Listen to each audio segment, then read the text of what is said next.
I'm Seder on the Majority Report on the phone. It is a pleasure to welcome back to the program the proprietor of the blog Hullabaloo and the columnist at Salon.com, Heather Digby Parton. Heather, welcome back to the program. Thanks for having me, Sam. It's been a while. I'm glad to be here. It has indeed. You want the song? What's that? You want the song here? Oh gosh, I forgot. It's been that long, but this thing still works. Are you ready for some DB? Yeah. Are you ready for some DB, yeah. And a bit of hullabaloo. A bit of hullabaloo should do ya. How about some hullabaloo? Just rub it on ya. It's so good for ya. That's good. That's good. Does that song say "Rub It On You"? I think it says "so good for you." I didn't pick that up before. Heather, thanks for joining us. I'm good with that. I'm fine with that. Yeah. Yes. So, all right, let's get into this. It is a pretty crazy news day, even for this era. And I know you've written this week about Bill Barr and about where we are in terms of COVID. I mean, we had multiple right-wing, I guess, I don't know, luminaries die this week of COVID-19. One, Montgomery, the co-founder of Turning Points USA, an organization which was putting out anti-mask rhetoric as recently as 3 days ago. Montgomery died 2 days ago. Herman Cain died. He was putting out anti-mask tweets and whatnot right before he caught COVID-19. Neither one of these guys were prominent enough in my mind for me to celebrate. Because I don't want to come off as I'm sort of above that. If I think someone is really damaging to the country, I am happy to acknowledge that I think that the world is a better place without them on some level. But neither one of them sort of reached that level. They're not like Anton and Scalia, who had, a lot of things control over. But it does set a certain, it does. I don't know. I mean, it sort of sets the table in a certain way. Like I'm reading, there were these quotes from Political Playbook for like what's going on in Republican offices. I don't know if you saw this, but they were crazy. I did. And I wanted to read a couple of these. From a scheduler to a House Republican member, our office has been required to be fully staffed since session resumed at end of June, including an intern, while mask use isn't banned. What? It's also not encouraged and has been derided on several occasions by the chief of staff and the Congress member. Oh, Louis Gohmert also had it this week, and we'll find out in a couple of days if he infected other people. From an aide to a Republican member who had COVID. I'm obviously not allowed to speak on behalf of anyone, but it may be worth looking into how many Republican offices are also requiring all staff and interns to come in while taking no precautions. Ridiculing people for wearing masks is also not uncommon. I think you'd find a lot of offices in the anti-mask brigade are forcing staff to report to work even if they have legitimate concerns about their health. I'm sure you could also find some are having staff travel to districts in high-risk areas and not providing for quarantine afterwards. There's a general fear that saying anything critical of the current policy or lack of policy will lead to retaliation. That's cancel culture. But we don't hear much about that. Just give me your sense of where we are, I guess, from a political standpoint on this COVID stuff. Well, it seemed for a while. I think, that when that latest round of really bad polling came out, and Trump ended up firing, demoting Brad Parscale, his campaign manager, and they, promoted, I can't remember the guy's name, but the new Bill campaign Stepien. manager, and Kellyanne Stepien. Right, Chris Christie's former guy. Kellyanne Conway came out and said, well, we think it's a great idea. The president needs to be speaking out more about the virus, and he's got to be more involved. And the consensus was that they kind of understood that this thing had really gone sideways and that it was really bad, and they were going to need to step it up because Trump was suffering in the polls almost, for two reasons. Well, for many reasons, but the one that had really sunk his poll numbers were a combination of his terrible response to the coronavirus crisis and also his, completely, insane reaction to the Black Lives Matter protests. So they figured they had to come out and do something with the virus, and particularly they found out that it was reported just this week that when they presented him evidence that it was actually killing his own voters, that's kind of, he sort of responded to that and said, well, gee, maybe I better not do That's that. bad, Maybe I better right? do something about this. That's bad. So in any case, there was this idea that, I'm sorry, what? That's bad, right? Killing my own voters. That's bad. Yeah. I would have thought that would be something that could have occurred to him earlier, particularly with the age group that had been most affected by the death toll. But, hey, apparently they had to go and show him some numbers. And then suddenly he realized that maybe killing his own voters wasn't a great idea. But in any case, what we thought is that there was a readjustment just based on, just rank, cynical, political, motives, that they were going to have to do something about this. So, I really kind of thought, well, maybe they recognize that Florida is, it's dying. I mean, the place is just, it is on fire with COVID right now. Maybe they'll do something. Well, they decided to do those, the new coronavirus briefings, the sort of resurgence of those. And he came out, and at first we thought, okay, so he's going to read some stuff that was clearly written by someone else, and he'd woodenly recite it like he's, reciting somebody else's book report. And then he would take questions from the press, which, sort of was what got him into trouble the last time. And so he did. And I kind of thought, well, maybe he'll do it. Now, of course, he screwed up from the beginning. Some reporter asked him about Ghislaine Maxwell. And he said, well, I wish her well. I've known her for years. We were neighbors in Palm Beach. And I really wish her well. I mean, she is an accused underage sex trafficker. So, that didn't go over very well. And that was one thing that got him into trouble. And then subsequent to that, it seems like the whole thing's fallen apart. And he's out there pimping hydroxychloroquine again. He's talking about these quack doctors who are out there pushing it, one of whom is a real crackpot who's was out there, who's apparently been saying that women are infected with demon seed, and the alien doctors are putting alien DNA in their patients, and just a bunch of really crazy stuff. And he was saying he found her very impressive. Well, I got to admit too, I got to admit too, as a doctor, I find that very impressive. When you have evidence of alien DNA in medicine and can attribute all sorts of maladies to sleeping with demons or witches, I find that impressive. Maybe in a different way, probably than the president does. But well, I mean, this is where we're really right back where we were as far as the president taking charge of the COVID crisis. And, it's as bad as it was back when he was saying that he wanted his scientists to look into whether or not, we should inject disinfectant because it works so well on countertops. Why not on people?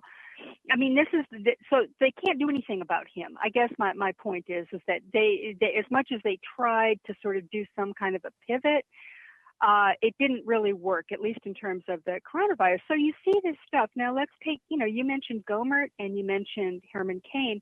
His national security advisor came down with it this week also.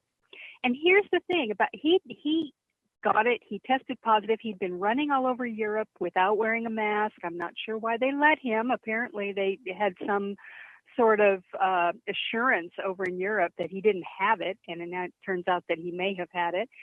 He came back home. He got tested. He got it, and he's actually feeling symptoms. Apparently, he's been at home, so he's not one of those asymptomatic. I tested positive, but I didn't feel anything. And we don't really know what his status is at the moment. But he didn't tell his staff.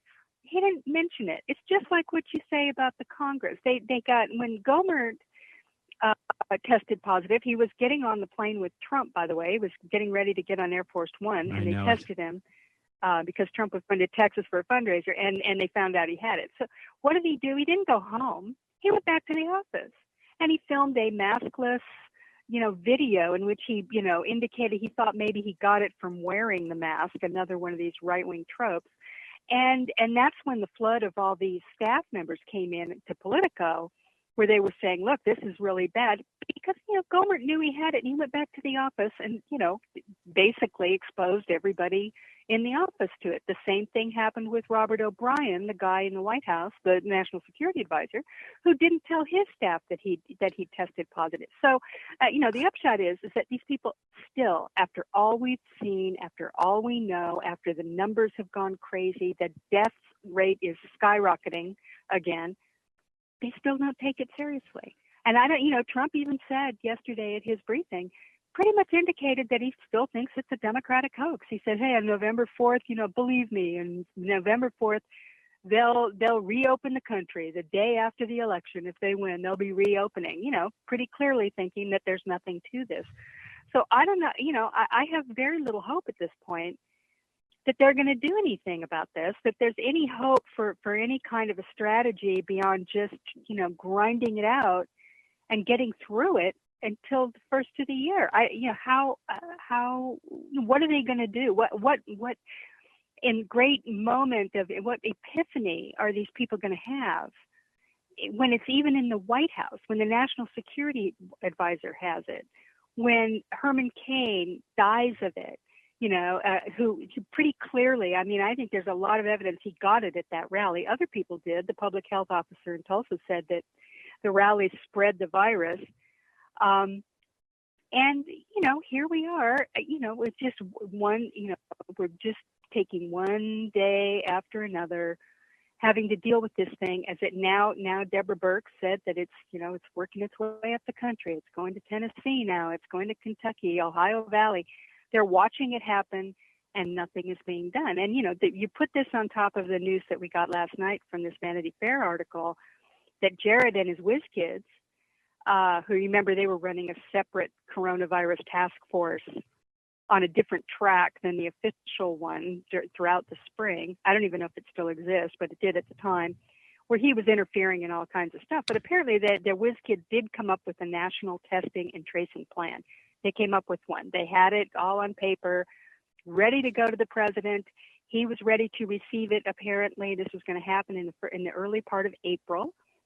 And they had a meeting, and somebody brought up the fact, hey, this is only hitting the blue states. Maybe we ought to just let this thing run its course. We don't need a national plan. Let the Democratic governors take the blame for the coronavirus. And Jared went, you know what? That's a hell of a good political decision. Let me read. Let's do that. I want to read this quote. I want to read this read this segment of the report that you're talking about is from oh gosh, it's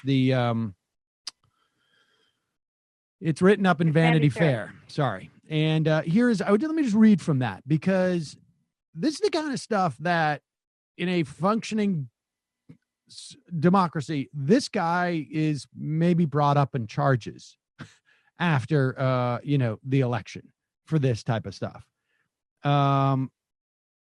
Okay. Against that background, the prospect of launching a large-scale national plan was losing favor. They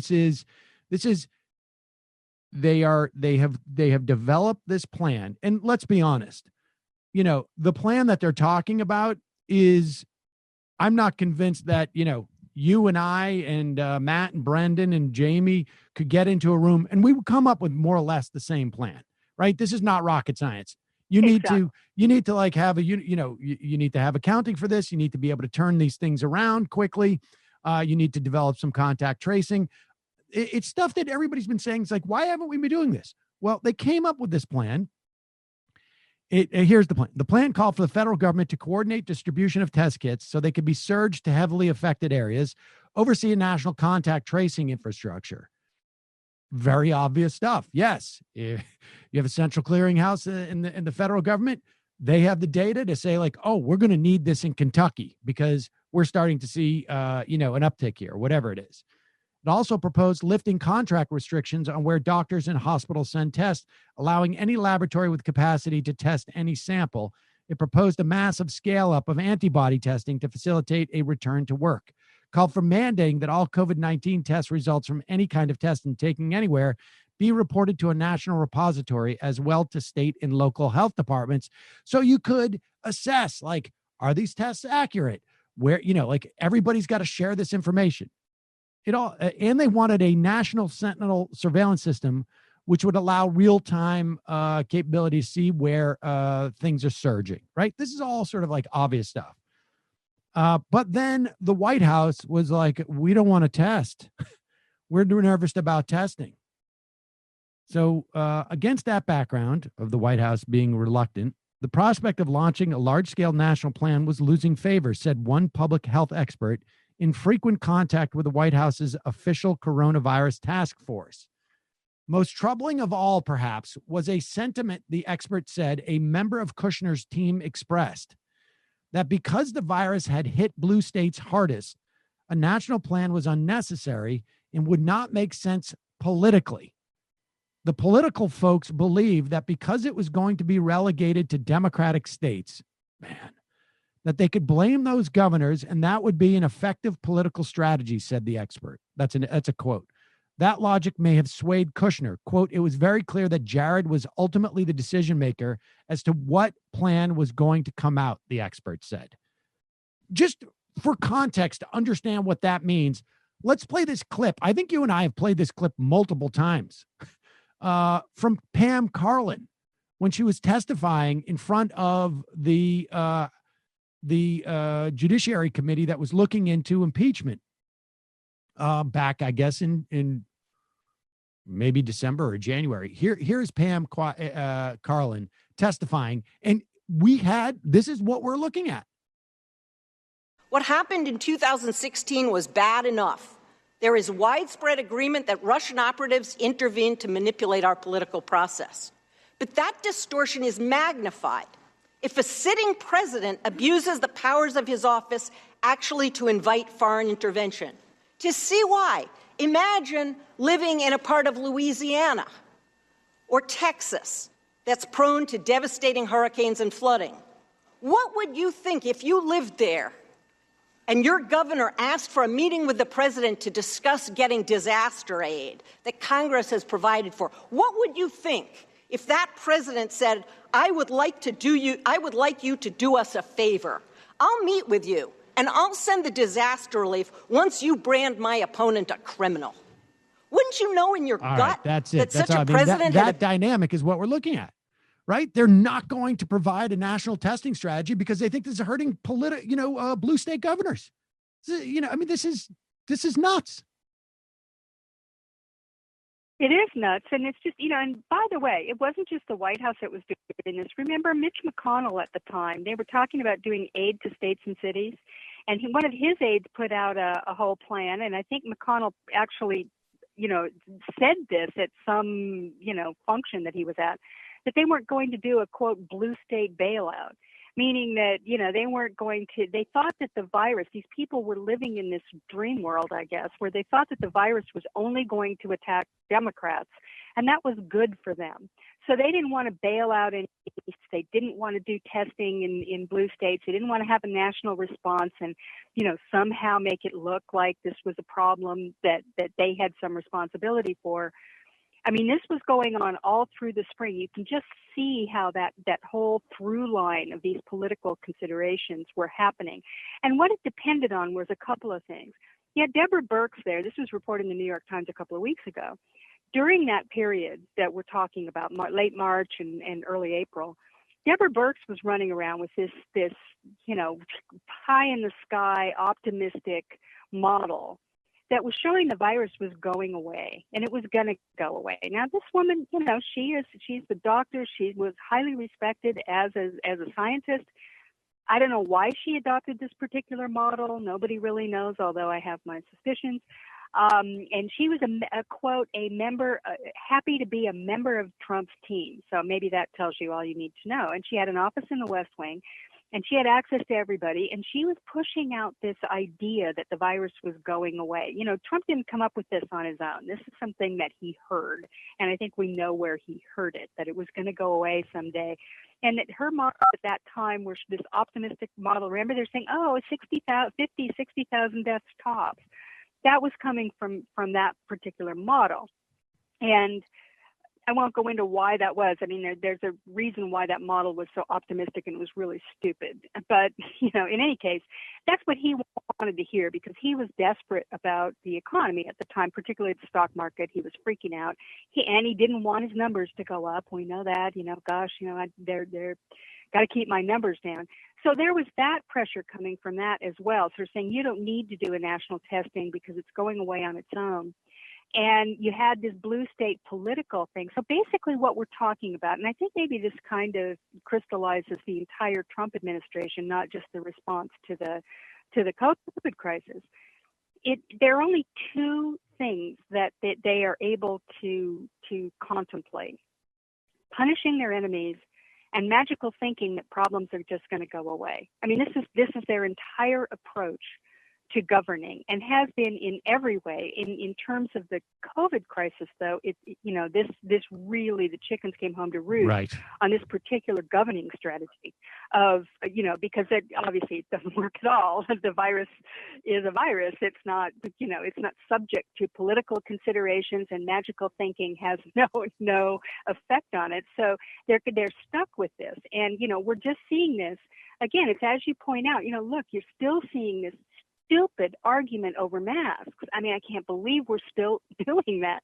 It is beyond belief, but this has become some kind of political, totem that, it means something. If you don't wear a mask, I don't know, it makes you more of a man or more of a Republican or, I don't know, more of a hero in some way. And it's absolutely ridiculous that we're still arguing about that. And now the virus is surged so out of control. It has this sort of surge where it goes up, and then it starts to peter out as people begin to behave, in a responsible fashion for a while, and it goes down. But there's just the idea that this testing, this national testing program, which I agree with you, who knows if it would have worked? I mean, this is the Trump administration after all. But even the attempt to do it probably would have been welcome. And I think they would have been seen. This is the part that absolutely astonishes me. They're so stupid about politics that Trump and his cronies did not understand the opportunity they were given to be heroes and to take control of the situation and be seen as these great managers. I mean, this was the whole argument for Trump, right? He's a businessman, Kushner, a businessman. They know how to get things done and blah. They can get the private sector involved and they can do all this stuff. Had they actually done that, even if it wasn't entirely successful, the attempt to do that, the taking control in a positive way rather than, like sending paramilitary troops into cities, taking control in a positive way and saying, look, we're going to get the full force of the federal government, working in all capacities that we can. We'll bring in the private sector. We're going to do this. That he would have helped his reelection chances by doing the thing that he wanted. But because they can only see the politics in terms of punishing their enemies and demanding loyalty of their minions, that's all there is for them. They have no other way, no other window into the way politics works, because they're like, small-minded mob bosses. They're like, Tony Soprano. That they couldn't conceive of that, even in this moment where it could have been a moment of real success, or at least more successful than it's been. Let's put it that way. They could have projected that. I mean, I think look at what Andrew Cuomo has done. I mean, Andrew Cuomo made some massive, deadly mistakes. They sent patients to nursing homes, for God's sakes. And yet he was able to at least politically position himself where, to the point where, most people, sadly, as much as I am trying to crack that veneer, perceive him as being successful during this. I mean, honestly, at one point you realize oh, I screwed up. And, but they have not let go of the idea that we're going to deny this reality exists at the White House. And so let me ask you this in terms of they supposedly have suspended their campaign ad buys, and there's a sense that they're going to retool. Who knows? Maybe tomorrow will be the day that Donald Trump finally becomes president. But give me your sense when you see, when I see Fox News and when I see Bill Barr go up on the Hill and Donald Trump, we need to postpone the election. Now, granted, there was a lot of pushback, I suspect, because a lot of Republicans are like, hey, wait a second.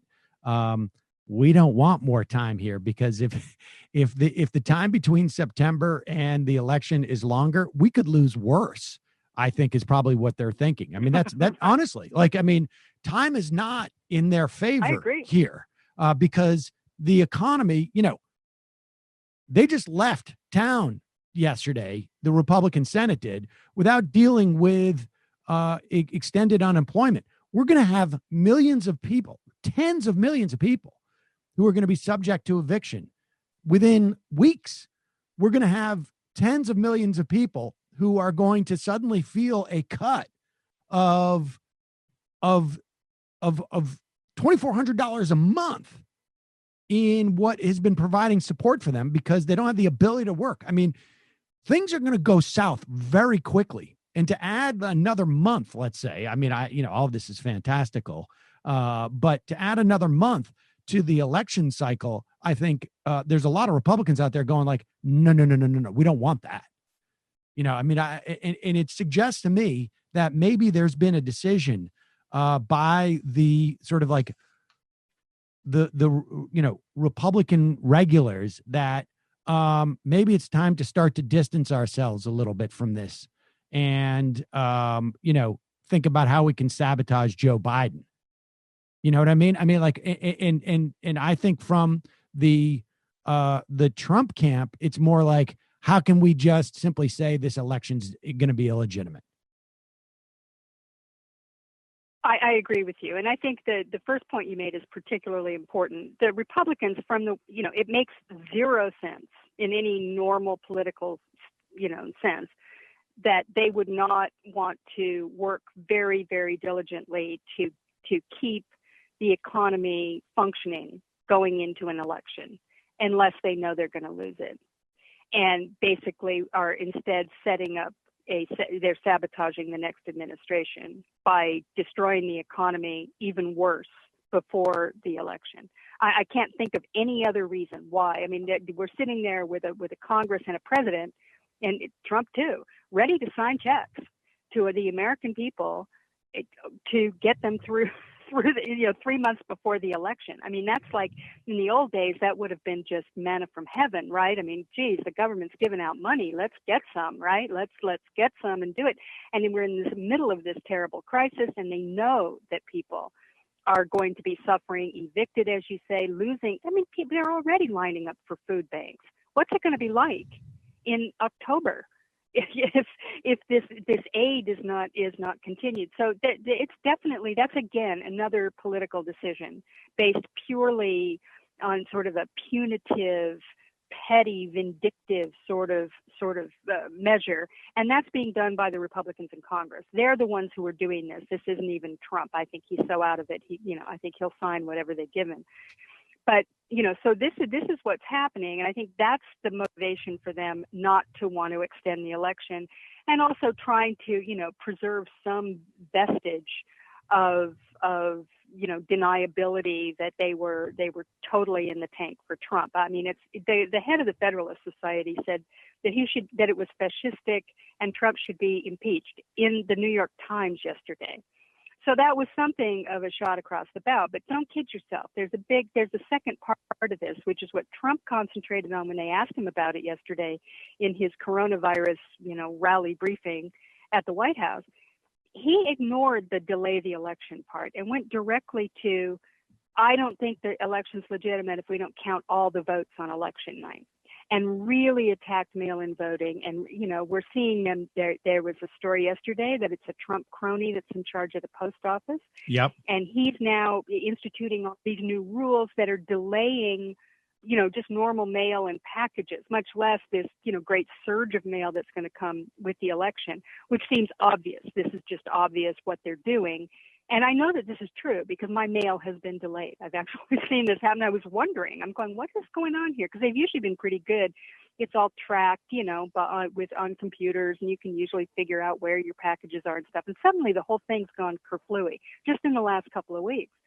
So it's obvious to me that this is what's happening. He cut overtime pay. He cut all these methods that they were using to get the mail on time for an obvious reason. So I think it's clear. I should add, let me just add one thing. Now, I don't know where. Let me just add one thing on that. What they have also done is it used to be that before you went out on your route, they would process some mail. They won't do that now. They've changed that. And there's a lot of self-sabotage going on at the post office, like you say, and there's, I think, a lot of this has been ongoing, right? I mean, this has been an ongoing Republican project since 2006, where they passed the law that basically said the post office, unlike any other entity in existence in the country, government agency, quasi-government agency, private enterprise, they had to pre-fund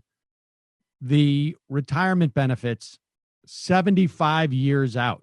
That means for people who are not even remotely born yet, they had to pre-fund their retirement benefits as a way of making of crippling the post office, and they're getting gosh darn close to it. Of the many things that will happen if Trump is reelected, the post office, a huge swath of it will be privatized, without a doubt. But go ahead. I'm sorry. Yeah, absolutely. And, no. And just to sort of put make a point of it, that this, what you said about what they're attempting to do with the election, I think we're at a point where, I heard guys like Byron York yesterday, to some of these right wingers, they were saying, oh no, we can't delay the election, but let's not kid ourselves. The election's going to be rigged. That is the line that Trump is using. He used it the last time, remember? I mean, he was saying he wouldn't accept the election results unless he won back in 2016. And this time he's got this whole thing set up. So basically what he is setting up is a way of invalidating the election results, regardless of how big the loss is. And I mean, that is really amazing to me because, you expect that they would do it in a close election, but this one's starting to look like it might not be that close, where they really can't contest it in any normal legal way, right? There's not going to be these small differences in places like Pennsylvania and Michigan and, Wisconsin and that. Knock on wood. It could be a pretty big win, knock on wood, but the polls show that it could be. And so they're setting up, just in case that happens and it's not close, that they're going to have this argument. And and when you combine that with Bill Barr saying in his insane appearance before the House Judiciary Committee this week, that he will, quote, follow the law, but he'll leave office if the results are clear. And his insistence that sending paramilitaries in to protect federal buildings and federal law, et cetera, kind of assuming a whole lot of different, of jurisdiction that he doesn't actually have, and ignoring jurisdictions that he does have. This could be I think that, I don't know if Trump's going to refuse to leave office, but I can almost guarantee that from November 4th until he leaves office is going to be a nightmare in this country, because I just cannot see that even if he concedes that he really concedes.